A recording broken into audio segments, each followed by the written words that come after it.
সরাসরি আমাদের প্রতিনিধি পার্থ প্রতিম ঘোষ আমাদের সঙ্গে রয়েছেন। পার্থ, আমরা সেই ছবি দেখলাম ঠিক যে মুহূর্তে এই হামলাকারীরা জড়ো হয়েছিলেন জাহাঙ্গীর খানের স্ত্রীর নেতৃত্বে, এবং তারপরে যখন কেন্দ্রীয় বাহিনী এসে পড়ে ছবিটা একেবারে পাল্টে যায়।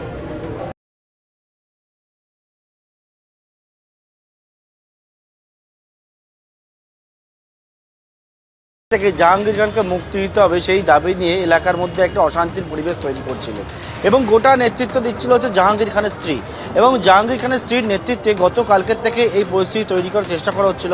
আজকেও কিন্তু সে একই রকমভাবে জমায়েত জাহাঙ্গীর খানের যে জায়গায় বাড়ি বেলসিংহা গ্রাম, এবং সেই গ্রামের পাশে রাস্তায় বেরিয়ে তারা হচ্ছে বিক্ষোভ দেখাতে থাকে, তারা রাস্তা অবরোধ করতে থাকে, এবং তারপরে সেখান থেকে একেবারে মিছিল করে থানার উদ্দেশ্যে রওনা হয়। কি না তাদের দাবি কি, যে জাহাঙ্গীর খানের বিরুদ্ধে বুড়ি বুড়ি অভিযোগ উঠেছে, যে জাহাঙ্গীর খানকে চান এলাকায় ত্রাস হিসেবে পরিচিত হয়ে উঠেছিল, যে জাহাঙ্গীর খান নিজের ভুলের জন্য একবারে পুলিশ যখন তাকে রাস্তায় নিয়ে বেরোচ্ছে সাধারণ মানুষের সামনে কান ধরে ক্ষমা চাইছে, সেই জাহাঙ্গীর খানকে ছাড়তে হবে।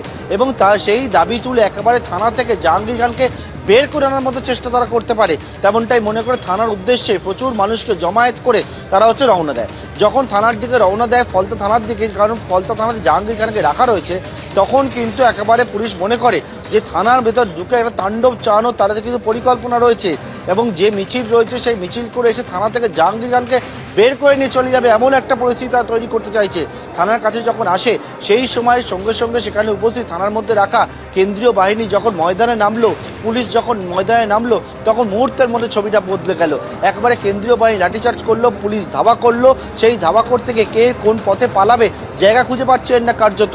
একেবারে কেউ কেউ ছুটে পালাতে শুরু করে, কেউ কেউ হচ্ছে পুকুরে ঝাঁপ দিয়ে সাঁতার কেটে পালাতে শুরু করে। অর্থাৎ যারা জাহাঙ্গীর খানকে ছাড়াবে বলে রওনা হয়েছিল ছাড়ার উদ্দেশ্যে, তারাই হচ্ছে পালাতে শুরু করে। যখনই পুলিশ এবং কেন্দ্রীয় বাহিনী